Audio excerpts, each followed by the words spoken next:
In the rain-soaked emergency room of a small mountain town, the veterinarian lowered her stethoscope and shook her head. Stay with me, breathe. Stopped. There's nothing more we can do. The room fell into Let's silence. move, clear the way. Hope drained Vital from stable, every keep face. the pace steady. Crowd's the moving, doors path is burst clear open. ahead.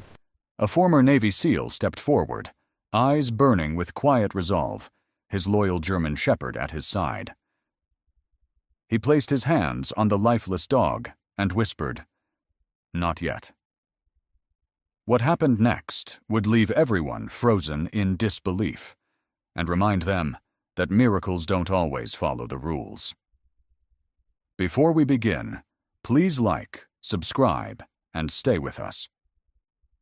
Rain swept through the mountain town in thin, icy sheets, tapping the windows and blurring the streetlights into trembling halos. The night felt heavy, as if the clouds themselves were holding their breath. Jacob Miller walked home with his shoulders slightly hunched against the cold, boots splashing through shallow puddles on the cracked asphalt. At 35, he carried himself like a man older than his years, tall, broad-shouldered, with the lean, disciplined build of someone who had once lived by strict routines and louder rules. His dark brown hair was cut short, practical, and a trace of stubble lined his jaw, giving his face a permanently weathered look. People in town saw him as quiet, reliable, a man who fixed broken things without asking questions. They didn't see the nights he slept lightly, or the way sudden noises still tightened his chest before his mind could catch up. Beside him walked Max, a German shepherd whose presence filled the narrow sidewalk like a steady promise. 5 years old, black and tan, with a powerful chest and alert, upright ears, Max moved with a calm confidence that drew glances from strangers. His amber eyes missed nothing. There was an old scar near his shoulder, half hidden beneath thick fur, and a patience in his gaze that suggested he had learned long ago when to act and when to wait. Max was not just a dog. He was Jacob's constant, the one living thing that had followed him out of war and into this quieter, lonelier life without hesitation. They were almost past the old industrial road when Max stopped so suddenly, Jacob nearly tripped over him. The dog's ears snapped forward, his body stiffening, nose lifting to test the air. A low, distant sound rolled through the rain, metal groaning, wood splintering, followed by a dull crash that echoed off the mountainside. Jacob felt the shift instantly. That old instinct, buried but never gone, rose to the surface. "What is it, boy?" he murmured, though Max was already pulling him toward the slope below the road. Work lights flickered in the distance near the rescue supply warehouse at the edge of town. The building was old, used to store donated equipment and temporary shelters. As Jacob and Max ran closer, the smell of wet concrete and dust mixed with rain filled the air. A small group of people clustered near the partially collapsed structure, their voices sharp with panic. A young volunteer stood near the entrance, rain plastering his light brown hair to his forehead. He looked barely 20, slim and pale, freckles stark against his skin. His name tag read Noah. When he saw Jacob, relief and fear collided on his face. "The roof gave way," Noah said quickly, words tumbling out. "We got everyone out. Everyone. But the dog. The search dog. He was inside." Jacob didn't answer. He was already scanning the scene, eyes moving over broken beams and twisted shelving. Max slipped ahead, low to the ground, sniffing through the debris. Then the dog stopped and let out a soft, urgent whine. They found him beneath a fallen metal rack. The rescue dog was another German shepherd, younger than Max, with a sable coat dusted gray from concrete powder. A red harness still clung to his body, torn at one side. One leg lay at an unnatural angle, and his chest, Jacob stared, hoping, did not rise. His eyes were half open, unfocused, reflecting the harsh white light overhead. A woman knelt beside them, her hands shaking as she helped clear debris. She was in her 50s, strong-armed, hair streaked with gray and pulled back tightly. The kind of woman who took charge in emergencies because no one else would. "His name's Scout," she said hoarsely. "He's pulled people out of ditches. Kids. He can't just—" Her voice broke, and she turned away. Jacob lifted Scout carefully, feeling the weight of him settle into his arms. Max pressed close, standing guard, his body tense but silent. They moved quickly to Jacob's truck, rain soaking through Jacob's jacket as he drove toward the veterinary emergency clinic, one hand gripping the wheel, the other braced near Scout's still form. The clinic glowed too brightly against the dark highway. Inside, the air was warm and smelled of antiseptic and damp fur. A veterinarian stepped forward immediately. A woman in her mid-40s with auburn hair pulled into a tight bun, sharp brown eyes, and a posture that radiated calm authority. Dr. Sarah Klein had the look of someone who had learned how to hold steady in the presence of grief. They transferred Scout onto the metal table. Dr. Klein worked quickly, listening for a heartbeat, checking pupils, feeling for breath. A young veterinary nurse hovered nearby, blonde hair in a ponytail, hands clasped too tightly around her clipboard. Her eyes flicked nervously between Scout and Jacob. Seconds stretched. Then Dr. Klein straightened, her expression softening with something close to regret. "I'm sorry," she said quietly. "There's no heartbeat. No respiration." The words settled heavily over the room. The nurse looked down, swallowing hard. Somewhere behind Jacob, someone muttered a curse.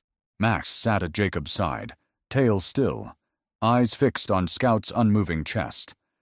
Jacob felt the familiar ache open inside him, an old wound tearing along a seam he thought had healed. He didn't step back when Dr. Klein reached for a blanket. Instead, he stepped forward.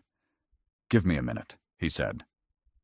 His voice was low, controlled, but there was a tremor beneath it that betrayed how much effort that control required. Dr. Klein hesitated, studying him, the rigid posture, the careful breathing, the eyes that held more history than he was saying aloud. "Sir, this isn't CPR," Jacob added softly. "Not exactly." He placed his hands on Scout's chest, lower than the nurse expected, fingers spread with deliberate precision. His movements weren't frantic. They were measured, practiced, as if he were following a sequence etched deep into muscle memory. Max leaned forward, letting out a quiet breath, his ears angled toward Jacob as if listening. Jacob bent close to Scout's ear. His voice dropped to a whisper meant for one soul alone. "Stay," he murmured. "You're not done yet. Don't quit on us." He pressed, released, adjusted his hands, then pressed again, applying subtle pressure in a pattern no one in the room recognized. Rain drummed harder against the windows, rattling the glass like impatient fingers. The nurse watched with wide eyes, unsure whether to intervene or pray. Dr. Klein took a step closer, doubt and curiosity warring on her face. She reached for the blanket and froze. "Wait," she said sharply, her fingers hovering midair, her eyes locked on Scout's ribcage. "Did you see that?" The room fell into a sudden, breathless stillness. I think his chest just moved." The rain had eased into a fine mist by the time the clinic settled into an uneasy quiet, the kind that follows a shock too big to process all at once. In the emergency bay, no one spoke above a whisper. The German shepherd on the table, Scout, lay wrapped in warm blankets, oxygen flowing in soft, rhythmic sighs. His chest moved now, faintly but undeniably, as if life itself were testing the ground before committing to stand. Dr. Sarah Klein stood at Scout's side, her auburn hair still pulled tight at the nape of her neck, wisps escaping despite her best efforts. She was not a dramatic woman. Years of emergency work had shaped her into someone practical, composed, and quietly compassionate. Her brown eyes, framed by fine lines earned through long nights and hard outcomes, studied the monitors with professional focus. But beneath that focus was something unsettled. She had declared a death minutes earlier. Now she was watching a heartbeat where there should have been none. "Pulse is weak," she said calmly, though her fingers trembled just enough to betray her thoughts. "But it's holding." The young nurse, Tessa, hovered nearby, pale and wide-eyed. She was in her mid-20s, slim, with light blonde hair pulled into a ponytail that kept slipping loose. She had chosen veterinary medicine because she loved animals, not because she enjoyed standing on the edge of loss. Tonight was testing that choice. "I've never seen anything like this," she whispered, glancing from Scout to Jacob as if expecting him to explain. Jacob Miller said nothing. He stood a step back from the table, hands resting on the steel edge, shoulders squared but rigid. Up close, the lines in his face looked deeper, carved by years of sun, strain, and decisions that could not be undone. His eyes were fixed on Scout, but his thoughts were somewhere else, somewhere darker. He knew this moment. He had lived it before. The waiting was worse than the doing. At his heel, Max sat perfectly still, amber eyes never leaving the injured dog. His posture was protective without being aggressive, a quiet sentinel. Occasionally, his tail gave the smallest movement, more reflex than expression, as if he were counting breaths. Scout was moved to intensive care just before dawn. The clinic doors slid closed behind the stretcher, and with them went the immediate urgency. What remained was the weight of what had happened, and what it might mean. By morning, word had traveled. Ashridge was not a town that kept secrets well. By the time Jacob stepped outside into the gray light of early day, there were already people gathered across the street from the clinic. Some held phones, others simply stood, murmuring, faces tight with curiosity and awe. A man in a rain-soaked jacket pointed openly. A woman clasped her hands together as if in prayer. "That's him," someone whispered, "the one who brought the dog back." Jacob felt his chest tighten. He pulled his jacket closer and clipped Max's leash on, keeping his gaze forward as he walked past. Max stayed close, his presence a steady weight against Jacob's leg, but even he seemed more alert than usual, ears swiveling at every sound. Jacob had not wanted this. He had learned long ago that attention was rarely harmless. In the Navy, being noticed often meant someone was about to be blamed. By midday, the clinic's phone lines were overwhelmed. Calls came in from locals, then from neighboring towns. A county official stopped by, his suit too clean for the building, his smile practiced. He spoke in careful tones about liability and protocols. Dr. Klein listened with her arms folded, her expression neutral, though irritation flickered behind her eyes. "We're stabilizing the patient," she said firmly. "That's our priority." But questions continued to pile up, all circling the same uncomfortable point. What exactly had Jacob done? In a small office off the hallway, Jacob sat alone.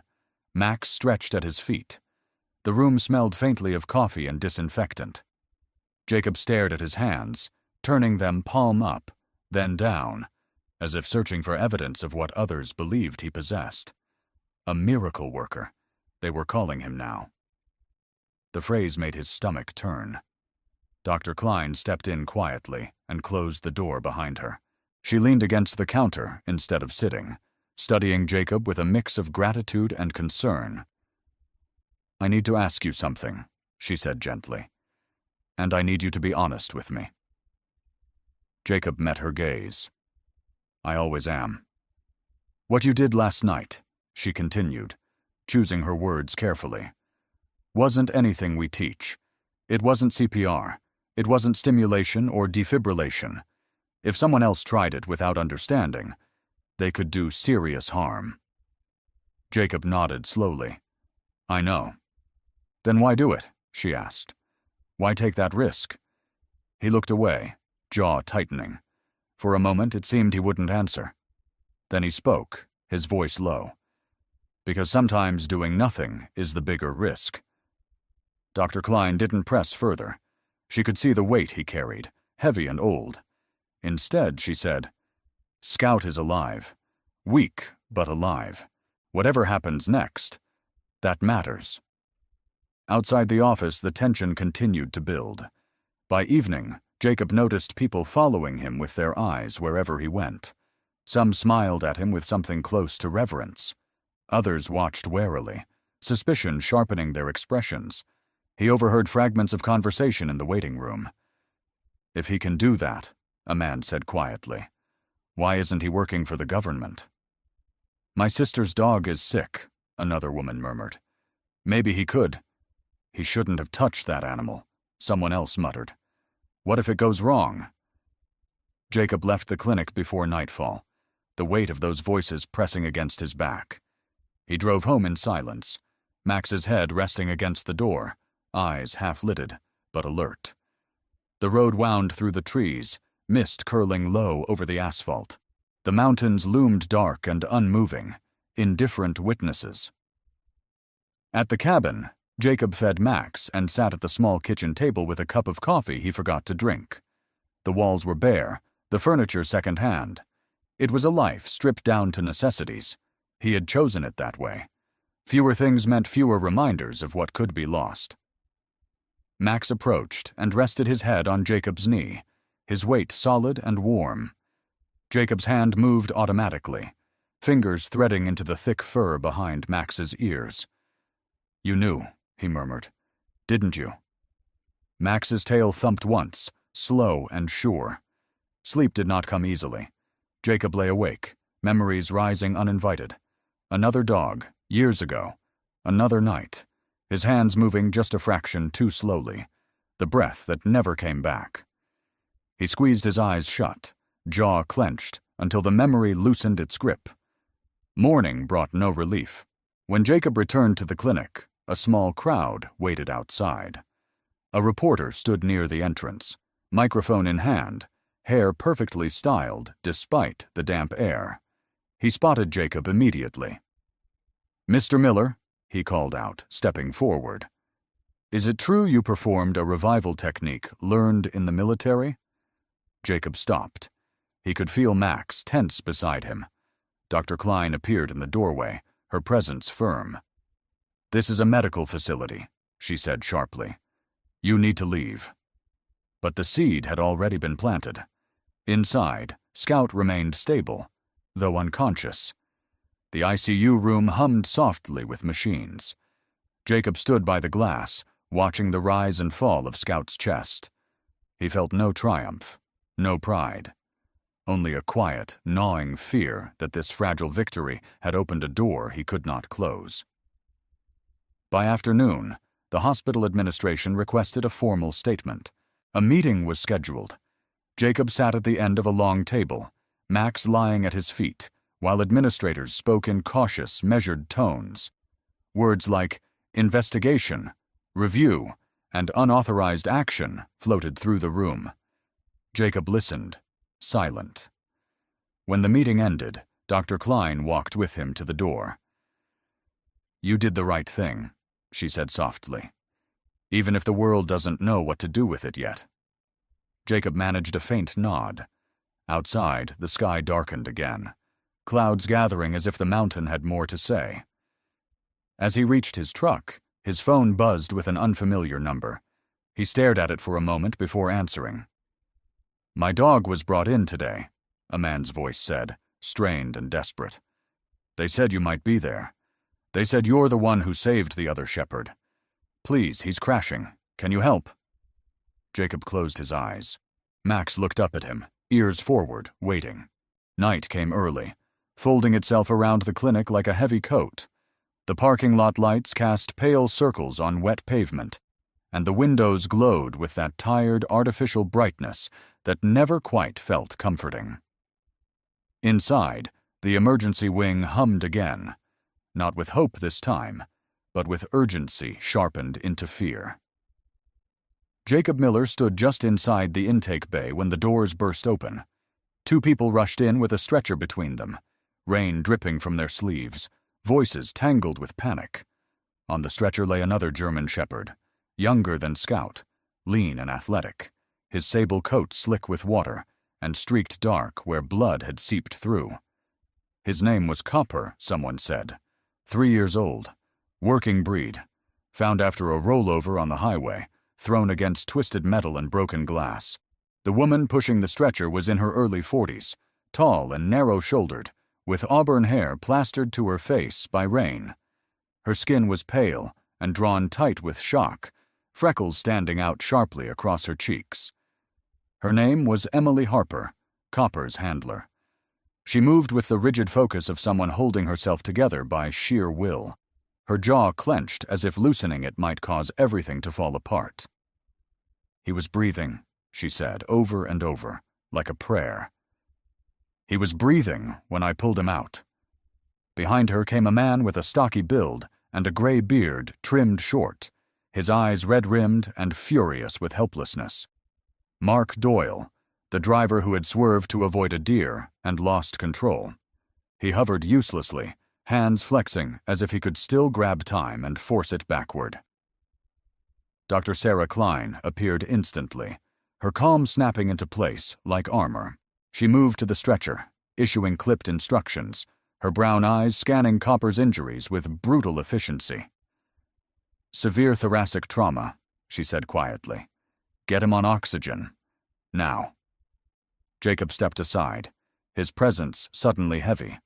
He hadn't meant to be here. He had come back to check on Scout, to make sure the miracle, fragile and unwanted as attention, had not unraveled overnight. Instead, fate had placed another body in his path.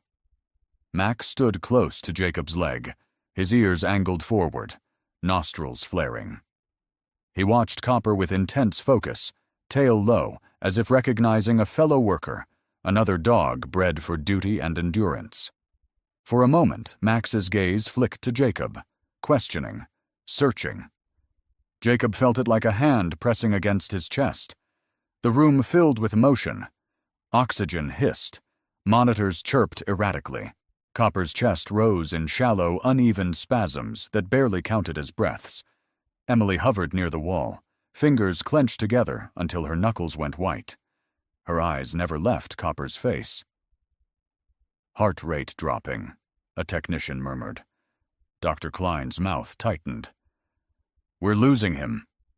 Emily turned sharply toward Jacob then, recognition igniting hope in her eyes like a match struck in darkness. "You," she said, voice breaking. "You're the one. They said you brought a dog back. You brought Scout back." Every head turned. Jacob felt the air leave his lungs. He took a step backward instinctively, as if distance alone could protect him from what she was asking. "I didn't—" He stopped, the words tasting wrong. He hadn't brought Scout back. Scout had come back. There was a difference, and it mattered. Emily crossed the room in 3 long strides. Up close, Jacob could see the fine tremor in her hands, the exhaustion etched around her eyes. "Please," she said, lowering her voice as if that might make the request gentler. "Do whatever you did. Please." Dr. Klein looked between them, her expression sharp with concern. "Jacob," she said carefully, "this isn't the same situation." "I know," he replied, his voice barely above a whisper. But Emily heard only hope. "You don't," she insisted, desperation pushing her words faster. "You don't know him. Copper is everything to me. He's saved people. He's saved me." Jacob closed his eyes. Another memory surged forward, uninvited. Sand in the air, heat shimmering. A different dog lying too still beneath his hands. Another handler's face collapsing in slow motion. The sound of his own voice saying, "Too late, too quiet. Stay with me." "Jacob," Dr. Klein said again, firmer now. "If his lungs are compromised—" "I know," he repeated, and this time the word came out rough. Copper's monitor screamed, a sharp, flat sound that sliced through the room. Emily gasped, a broken noise that seemed to tear out of her chest. "No," she said, shaking her head violently. "No, no, no." Jacob moved before he fully decided to. He stepped to the table, hands hovering over Copper's chest. Max shifted closer, muscles taut, eyes fixed on Jacob's face. The room stilled, all motion funneling into that single moment. Jacob placed his hands where he had placed them before. Lower, careful. He felt the difference immediately, the rigidity beneath his palms, the wrongness of it. He began the sequence anyway, his movements controlled, deliberate, as if precision could substitute for permission. His breathing slowed, matching the rhythm he tried to impose on Copper's body. "Come on," he murmured, not to Copper, but to himself. "Come on." Seconds passed, then more. Nothing. The monitor remained flat, unforgiving. Copper's chest did not stir. Jacob adjusted, trying once more, pressing with subtle changes, searching for a spark that refused to appear. Sweat gathered at his temples. His jaw tightened until it ached. Dr. Klein stepped forward, placing a hand on his arm. "Jacob," she said softly. "Stop." He didn't move. "Jacob," she repeated, firmer. "You're not helping him." Emily watched with wide, desperate eyes. "Keep going," she pleaded. "You can't stop. You did it before." Jacob's hands faltered. The truth pressed in on him from all sides, heavy and unavoidable. He knew this body. He knew this stillness. This was not a door waiting to be nudged open. This was a wall. Slowly, painfully, he lowered his hands. The silence that followed was absolute. Emily let out a sound that was almost animal, a raw cry that echoed off the tiled walls. She stumbled forward, collapsing against the table, her fingers curling into Copper's fur as if she could anchor him there through touch alone. Mark Doyle bowed his head, shoulders shaking, the guilt etched deep into the lines of his face. Someone turned off the monitor. Jacob stepped back, his legs unsteady. He felt Max press against him, firm and solid, grounding him before he could sink. Jacob's vision blurred, the room tilting slightly. He tasted copper, not blood, but memory. Emily lifted her head suddenly, eyes blazing through tears. "Why?" she demanded, her voice cracking under the strain. "Why him and not Copper? You brought the other one back. You let mine die." The accusation hung in the air, sharp and unfair and unbearable. Dr. Klein moved between them without hesitation. "Enough," she said, her voice steady but edged with steel. This was not his fault. Copper's injuries were catastrophic. Emily's anger collapsed as quickly as it had risen, crumpling into sobs. She turned away, clutching Copper's head, whispering his name over and over. Jacob couldn't watch. He turned and walked out of the bay, Max at his side, the sound of grief following him like an echo. He reached the hallway before his knees finally gave way. He leaned against the wall, one hand braced against the cool surface, breathing hard. Max sat in front of him and lifted a paw, placing it gently on Jacob's knee. The gesture was simple, almost clumsy, but it broke something open inside him. Jacob bowed his head, his forehead resting briefly against Max's broad skull. "I'm sorry," he whispered. He wasn't sure to whom. They stayed there for a long moment, the clinic's noises muted by distance and shock. Eventually, footsteps approached. Dr. Klein stopped a few feet away, giving Jacob space. "Scout is stable," she said quietly. "Still critical, but stable." Jacob nodded, though relief felt distant. "I knew," he said hoarsely. "From the moment I touched him. I knew it wouldn't work." Dr. Klein studied him, her gaze softening. "Then why try?" He swallowed. "Because the last time I didn't try fast enough," he said. The words came out before he could stop them. "And I promised myself I'd never do that again." She didn't ask about the last time. She didn't need to. She nodded once and left him there with his thoughts. Later, Jacob sat in his truck, rain beginning again in earnest. Max lay across the seat, his head resting against Jacob's thigh. Jacob stared out at the darkened lot, the reflected lights blurring into streaks. The miracle had not returned. and now the town would remember that. The fire announced itself before anyone saw it. A low, hollow boom that rolled across the valley and rattled the windows of the clinic like a warning from the mountains themselves. For a brief, stunned second, the building seemed to hold its breath. Then sirens rose everywhere at once, red lights streaking across the wet streets as smoke began to thicken the night air.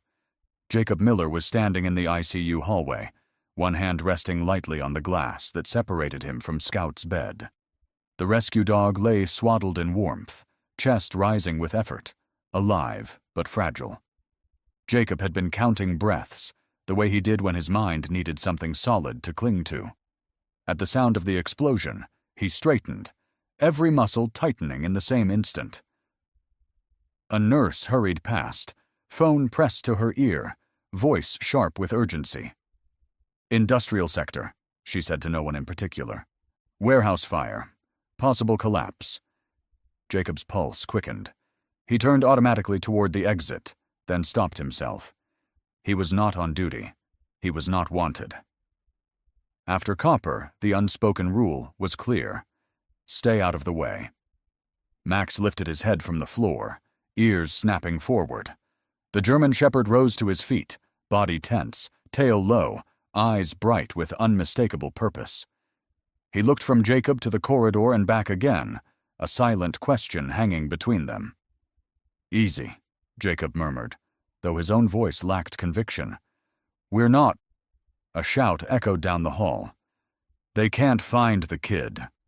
The words came from a firefighter bursting through the doors, helmet tucked under his arm, face streaked with soot. He was broad-shouldered and powerfully built, his beard singed at the edges, eyes sharp with the kind of focus born of too many bad calls. His name patch read, Captain Luis Moreno. "We've got a child unaccounted for. Back section collapsed. Visibility's gone." The words landed hard. Jacob felt the familiar pull, the deep ingrained instinct that had shaped his entire adult life. Then another feeling rose just as fast. Doubt. The memory of Copper. The accusation. The certainty that people were waiting for him to fail again. Max didn't hesitate. He moved toward the exit, then stopped, turning back to Jacob. His amber eyes locked onto Jacob's face, steady and unblinking. There was no panic there, no confusion, only trust. Jacob's breath caught. "You're not ready," he whispered, though he wasn't sure whether he meant Max or himself. Captain Moreno spotted them and paused. His gaze dropped to Max, taking in the dog's size, posture, and unmistakable working dog focus. "That yours?" he asked quickly. "Yes," Jacob said. "He's trained." Moreno studied Jacob for a beat longer, reading the rigid stance, the wary eyes, the weight of something unsaid. "We don't have time to argue," he said finally. "If your dog can track, I'll take any help I can get." The night outside was chaos. Flames clawed at the sky from the far end of the industrial park, orange light flickering against billowing smoke. Fire engines crowded the narrow access road. Workers stood in clusters, faces pale and streaked with ash, voices rising and falling in panicked fragments. Jacob crouched beside Max, fastening a support vest around the dog's chest to protect his ribs. Max stood patiently, muscles quivering with restrained energy. "Slow," Jacob told him quietly. "Careful." They entered through a side door, heat pressing against them like a living thing. Smoke curled thick and low, stinging Jacob's eyes, burning his throat. Inside, the building groaned, metal popping and shifting as flames chewed through support beams.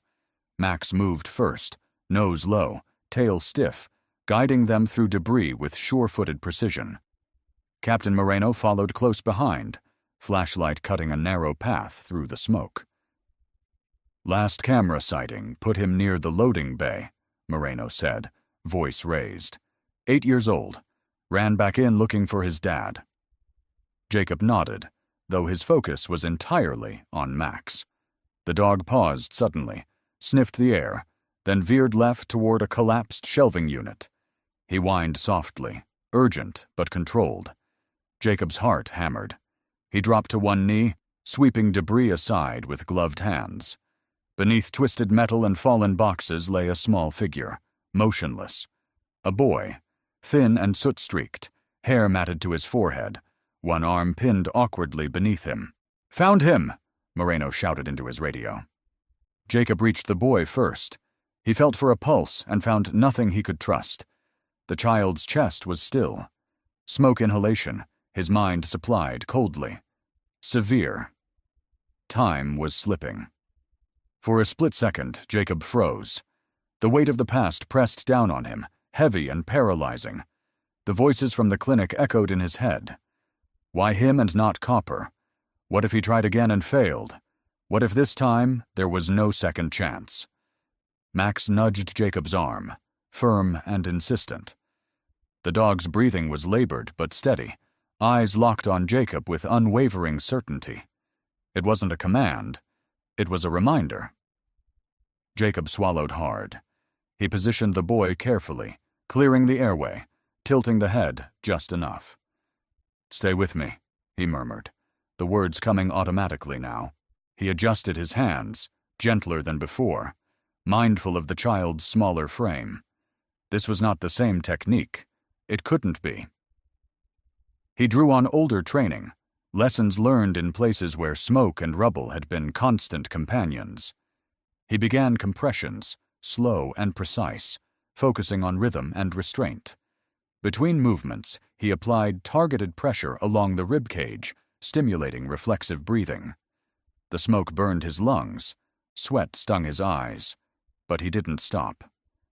"Come on," he whispered. "Just one breath." Seconds stretched unbearably long. Then, faintly, the boy's chest fluttered. Jacob's breath hitched. He leaned closer, listening. Another shallow inhale followed, wet and weak but real. "He's breathing!" Jacob shouted. Moreno swore in relief. "We've got him! Get him out!" They moved fast. Paramedics took over outside, oxygen masks snapping into place as the boy was loaded onto a stretcher. A woman with dark hair pulled into a tight ponytail. Paramedic Jenna Lee, petite but solidly built, eyes calm and assessing, checked vitals with efficient hands. "Pulse is weak," she said, "but he's got one. You got him back." Jacob stepped away, legs trembling. Max stood pressed against him, tail wagging once, slow and sure. Above them, mounted on the warehouse wall, a security camera blinked red, its lens angled directly at the spot where Jacob had knelt. The light was steady, unblinking, recording everything. Jacob didn't notice it. He was watching the ambulance doors close, watching the stretcher disappear into the flashing lights, the reality of what had just happened sinking in, piece by piece. Captain Moreno clapped a hand on Jacob's shoulder, brief but sincere. "You saved that kid," he said. "Whatever you did, it worked." Jacob shook his head faintly. "He saved himself," he replied. "I just didn't quit." The fire raged on behind them, but for a moment, amid the sirens and smoke, there was a pocket of quiet where something fragile and good had survived. Morning arrived softly, as if the town itself had learned to tread more gently. Sunlight slipped through thinning clouds and rested on the mountains in pale gold layers, warming streets that had known too much siren light in recent days. Ashridge woke with a different kind of hush, not the tense quiet of fear, but the tentative calm that follows survival. Jacob Miller sat on the low bench outside the veterinary clinic, elbows resting on his knees, a paper cup of coffee cooling untouched in his hands. He looked older than his 35 years in the early light, the lines around his eyes deeper, his shoulders heavy with the residue of nights that had refused to let him rest. Yet there was something else there now, something newly anchored. He was no longer bracing for impact. He was waiting. At his feet, Max lay stretched out, broad chest rising steadily, ears relaxed for the first time in days. The German shepherd's coat caught the sunlight, black and tan fur flecked with gray dust that still clung stubbornly from the fire. His eyes followed every movement, but without tension. He had done his work. He knew it. Across the lot, a small group had gathered without announcement or coordination, drawn by the quiet pull of unfinished things. A woman stood near the entrance, her posture careful, hands clasped at her waist. She was in her early 40s, tall and slender, with chestnut hair cut just below her shoulders and skin pale from sleepless nights. Her eyes, soft brown, rimmed red, never left Jacob. This was Emily Harper. The grief she carried from Copper's loss still lived in her posture, but it no longer sharpened into anger. It had softened into something closer to understanding. She hesitated before approaching, then stepped forward. "Jacob," she said quietly. Her voice no longer trembled, but it carried weight. "I wanted to tell you. I'm sorry. For what I said. I was wrong." Jacob looked up, meeting her gaze. He nodded once. "I know," he said simply. There was no triumph in his tone, no absolution demanded, just acceptance. Behind her, a man waited a few paces back, hands in the pockets of his worn jacket. He was in his 50s, thick-necked, with graying hair and a face weathered by years of physical labor. His name was Tom Reynolds, the boy's grandfather. He had arrived at the clinic just after dawn, eyes hollow with fear, carrying news that had spread faster than smoke. His grandson was alive. Tom stepped forward now, removed his cap, and held it awkwardly against his chest. "They told me what you did," he said, voice rough but steady. "In that warehouse, if you hadn't, well," he swallowed hard. "Thank you doesn't feel big enough, but it's all I've got." Jacob stood, feeling Max rise beside him. "He fought," Jacob said. "That's what matters." Tom nodded, eyes shining. "He's my daughter's whole world," he said, "and now he gets to be that again." From inside the clinic, the glass doors slid open. Dr. Sarah Klein stepped out, her white coat unbuttoned, hair no longer pulled tight but loosely gathered at the nape of her neck.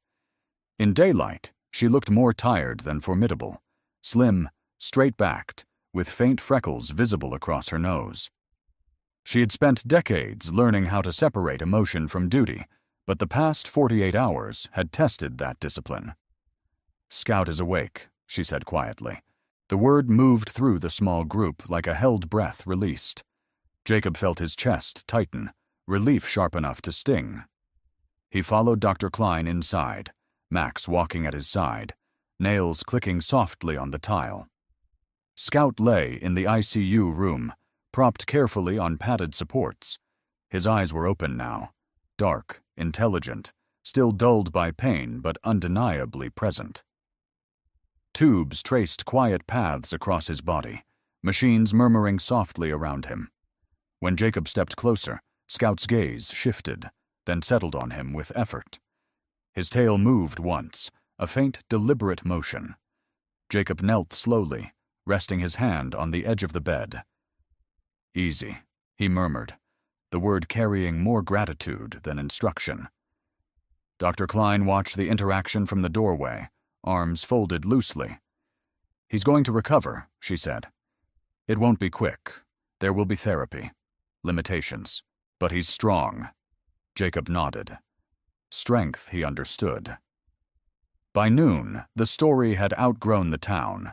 News vans lined the road, their logos bright and insistent.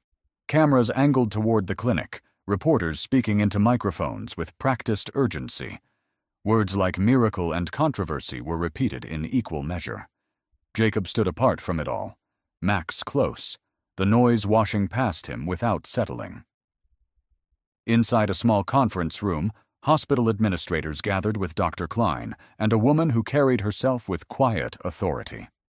Dr. Helen Ward was in her early 50s, tall and composed, with silver-streaked hair cut short and eyes that missed nothing. She represented a national emergency canine program. her presence the result of footage that had already begun circulating far beyond Ash Ridge. "We've reviewed the security recording," Dr. Ward said, folding her hands neatly on the table. "The rescue of the child was conducted within acceptable emergency parameters. There was no reckless behavior." The tension in the room eased, almost imperceptibly. Dr. Klein exhaled. "And the earlier incident?" she asked. Dr. Ward's expression softened. "The loss of the second dog was tragic," she said, "but unavoidable. No protocol would have changed that outcome." When Jacob was called into the room, he listened more than he spoke. He did not defend himself. He did not explain the technique in detail. He spoke only once, when Dr. Ward asked why he had acted at all. "Because someone needed help," Jacob said, "and I was there." By late afternoon, the announcement was made, quietly. Jacob would not face disciplinary action. The hospital would formally acknowledge his role in the rescue, and if he wished, there would be an opportunity to contribute, carefully, responsibly, to training programs focused on canine and handler safety in extreme conditions. Jacob considered the offer in silence. The ceremony was modest, held in the town hall 2 weeks later. There were no banners, no marching bands, just folding chairs, a small podium, and people who had been changed by what had happened.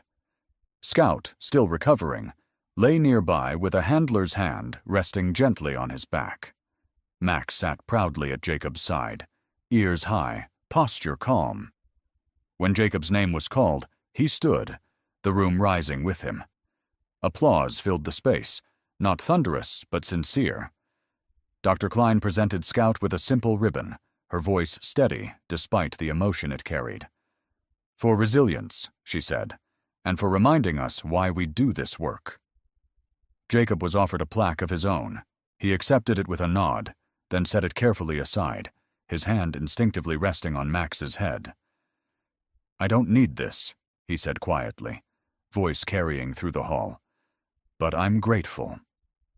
Afterward, as people filtered out into the mild evening, Emily approached again, this time with a small tentative smile. "Scout's lucky," she said. "So is that boy. So are we." Jacob watched Max lean into her touch when she reached down to scratch behind his ears. "We just stayed," Jacob replied. "That's all." The weeks that followed settled into a new rhythm. Jacob declined most interviews. Instead, he spent his days at a modest training facility on the edge of town, helping rehabilitate working dogs injured in the line of duty. The work was quiet, deliberate, and deeply familiar. Max remained at his side, older now, his movement slower but his presence unwavering. One evening, as the sun dipped behind the mountains, Jacob sat on the porch of the small center he had helped establish. The building was plain, the paint still fresh, a place not of miracles, but of patience. Max lay beside him, fur warm beneath Jacob's hand. The world felt wide and manageable again. "We didn't save everything," Jacob murmured, more to himself than to the dog. Max's tail thumped once, steady and sure. Jacob smiled faintly. "But we didn't walk away." In the end, the miracle was never just the breath that returned, or the heartbeat that refused to fade. The real miracle was the courage to stay when everything said to walk away. God does not always answer our prayers with thunder or fire. Sometimes He answers with steady hands in moments of fear. Sometimes He answers through a loyal companion who refuses to give up. And sometimes He answers by reminding us that love, persistence, and faith still have power in a world quick to surrender. In our everyday lives, we all face moments when hope feels exhausted, when logic says it's over, when the world tells us to stop trying. But perhaps faith is not about certainty. Perhaps faith is simply choosing to try one more time. If this story touched your heart, please share it so others can feel hope again. Leave a comment and tell us about a moment when faith carried you through. Subscribe to this channel for more stories of courage, compassion, and second chances. May God bless you, protect you, and remind you, every single day, that miracles still happen. Amen.